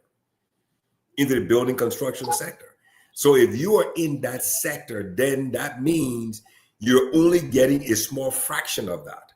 And if the diasporas are sending home that money, and most of them are for projects on the ground, and you already have a building material store, then what you want to do is to come on the program, talk about what value propositions you offer. You get my point, okay? And then how you can provide support for their building projects on the ground. I can visit your location. I can take pictures and update you, verify, like Ava just said. I can take your payments directly. I can remove the individual person, your family members from in the middle. I can assign a specific project manager to your project where that person will go there once a week. I can provide delivery for your materials to your job site. I mean, so all of those things will help you as a company, as a business, to expand your business into the diaspora, and then help you to grow. Now, Ava just talked about something new for your business, power tools. And most of the power tools just need a 5 kVA generator, the drills, the saws. If you're buying those things from the US, then look at renting them out. That's a whole new segment of the business that you could look at, because that will speed up the project for the person. That will make the project more efficient and help the project to be under budget, as opposed to getting 5 carpenters. You can get 1 nail gun machine running on a compressor, powered by a generator, and they can roof that building in 1 day, as opposed to roofing it in 1 week. You get my point? So all of those things, again, like we're talking about today, building your network. The guy you're sitting with there, Ola Bright, you're sitting with Ola Bright, right? Yeah. Yes, very good. That's what I said. Ola knows me very well. Ola and I were just talking a couple of weeks ago. Ola knows me. I don't have to know you. That's my point. But the thing is, you're connected to one of the dots in my network. So that means I have a connection to you. You see? So it's important that we think outside of the box. Our connections are very important, and the means of communication, talking back and forth. And that's why this platform is for. We don't talk politics. You are the head of 2 very, very vital and important entities in the Liberian business segment. Very important. And then you are also a practical implementer, because you have a building material store. You're strategically located on Tubman Boulevard. So you're plugged in, but you need to leverage all of your contacts. Okay? So reach out to me. Send me your contact. I'll get you to Ava. Ava will schedule you on the show. You can come on the show, talk company, talk about your business. You can educate more people, get more connections. Okay? Thank you for calling so much. What else do you want to say before you go off the air? Well, thank you. This is Ola. I just wanted to say, hey, Ola, how are you? I'm good. We have been speaking about this very same thing just this afternoon before we jumped on the show. Mm-hmm. And Dominic is a very enterprising man, so I think it will be quite an honor for him to come on your program. So let's set it up, And he has a lot going on. He has a lot of stuff in his head that he wants to do, and I think he has a lot. The man gave us 3 titles. Those 3 titles powerful. The man, the kingmaker. The man, the kingmaker. The man controls. The man controls. The man got our number on the screen. Let him connect with me. Let him connect with Elkina. Let's expand now. He's expanding his network, right?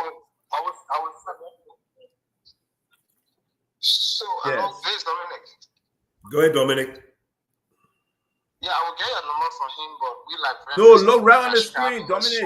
Look right on the number's on the screen. The number's on the screen. The number's on the screen. Look on the screen. It's on the screen. I will grab the number. Yeah. And then we'll talk your time tonight, and I will give you a lot of insight to the extent the building material I bring to Liberia is number one, because when I go to China to buy those building materials, when I'm bringing it, people ask me, I say, I've got to get, they got something that they call sim, yeah, photocopy, or class D, class C. I say, I don't want it. They say, you carry America? I said, no, I carry Africa. They say, all you friends buy sim. Lebanese buy sim. All you friends say, me, I want original. Because I want to be known for something better. I will send you photos of my calendar, I will send you my calendar photo of my windows, the same window you're using in America, the same dead glass thing you're using in America. The pin I bring to the library directly from America, the 25-year warranty. It's not water, it's not oil. You can wash the wall when you get back. Or they rather go to foreigner to go patronize their business than coming to Liberians. Dominic, I understand your concern. I can send money directed, and I take care of the stuff here too, on the construction level. I understand, Dominic. I'm in the construction business too. Give me a call. We got to push Liberianization in these things. We got to learn to support each other. So contact me too, and let's keep trying to push Liberians to support Liberians.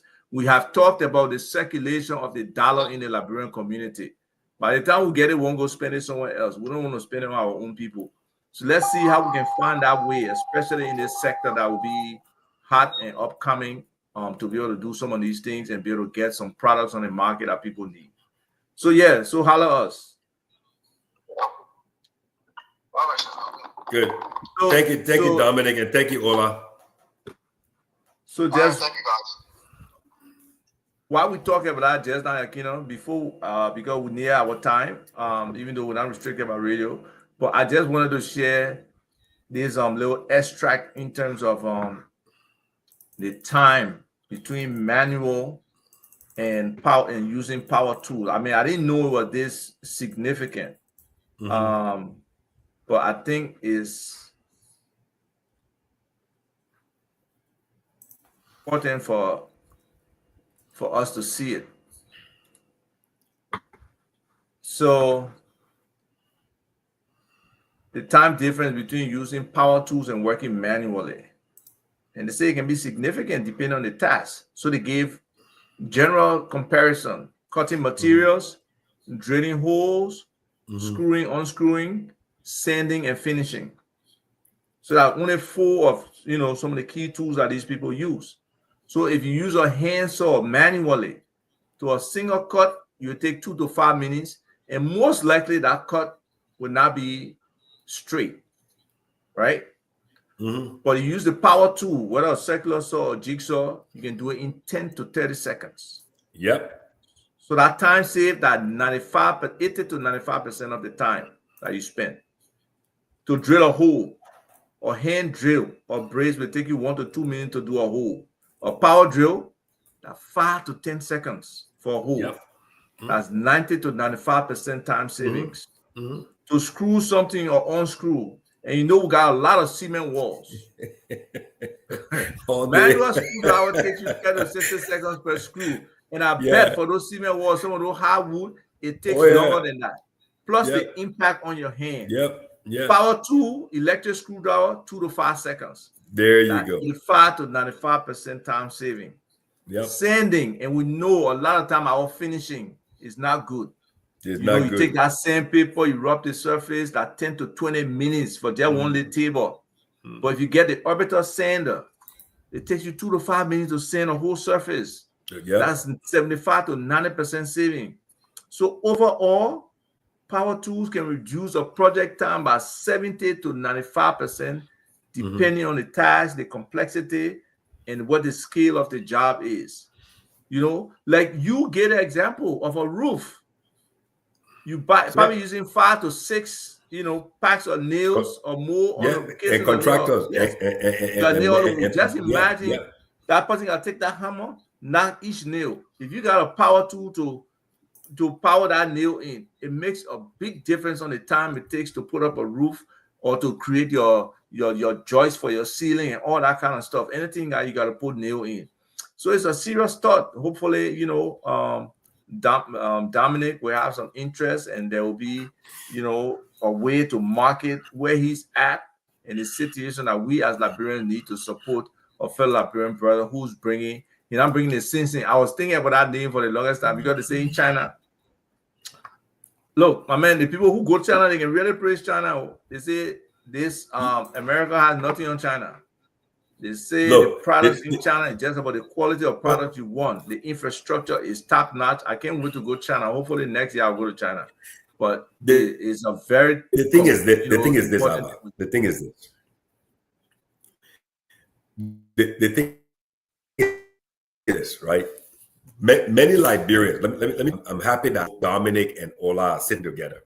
One of the things that Liberians don't understand, and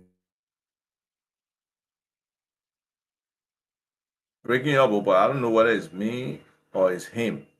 So if somebody can make a comment and say which one of us breaking up and which one of us not participating in this. Can you hear me, Ava? I can hear you now. Back. We're waiting for Ava to get back. But while we're waiting for Ava to get back, one of the things having as Liberians in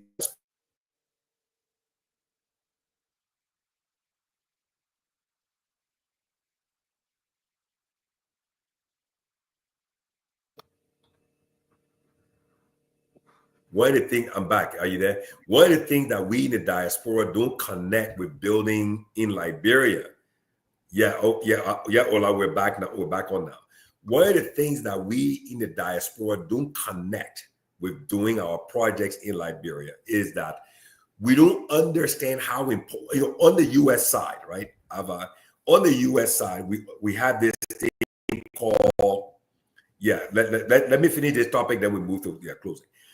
On this side, we all talk about what?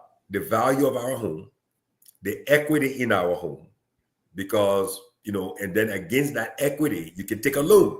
Am I right? Correct me if I'm wrong, right? Okay. But when it comes to then doing a project in Liberia, our home in Liberia, we don't apply the same thinking process from the U.S. into Liberia.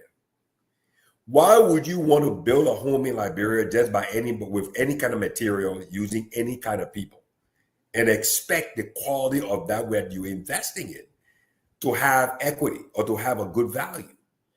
And that's where people like Dominic comes in. Okay. So Dominic, one of the things I would advise you to do is, remember, for me, again, I'm into business and marketing, business development. You can have the best products, but if nobody knows what good are your good products, nobody know who you are. Nobody even know where you're located. People don't even know what, the quality of the material that you're bringing.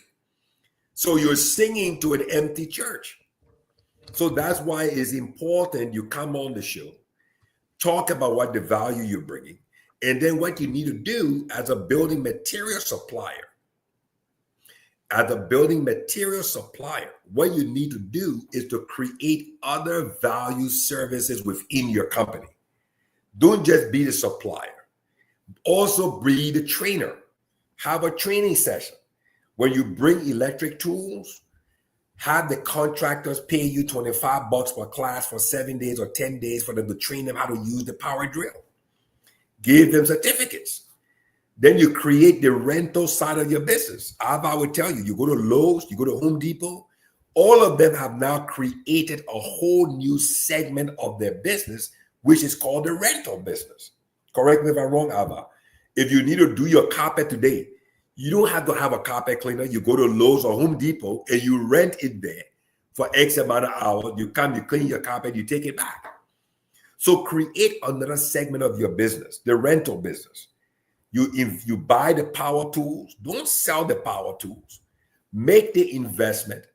hire 2 or 3 young guys, train them on these tools, and then you take the tools with your people and you rent them to the contractor. That's a whole new segment of your business.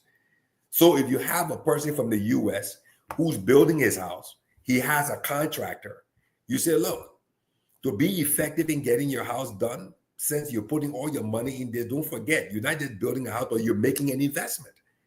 I have power tools and I have all my guys who are trained on these tools. They can work with your contractor. Then you get extra money in your business because now it's not just the materials you're supplying, but now you're renting the tools, but the tools are still yours. So you can create other segments of the business. And that's why we're here on this show, to help to educate, to help to enlighten, and to help you develop into a successful Liberian building material and rental equipment company in the Republic of Liberia.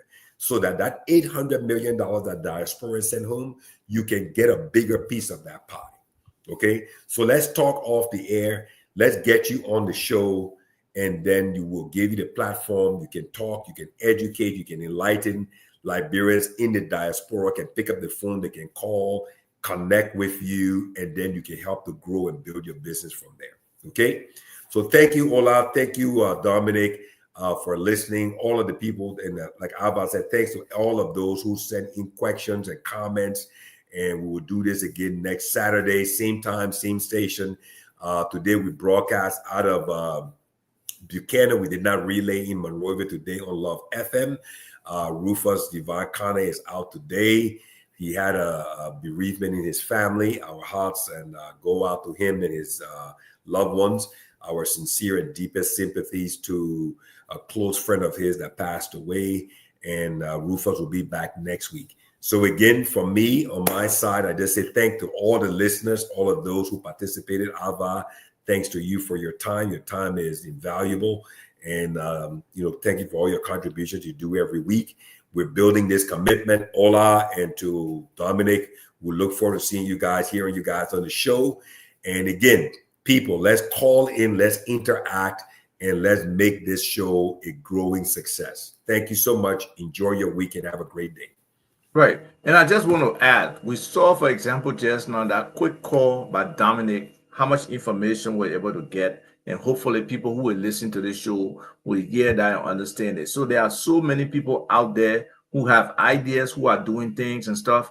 Feel free to call the show because we want to learn. We want to get more information about the business space. We want to know what people are doing.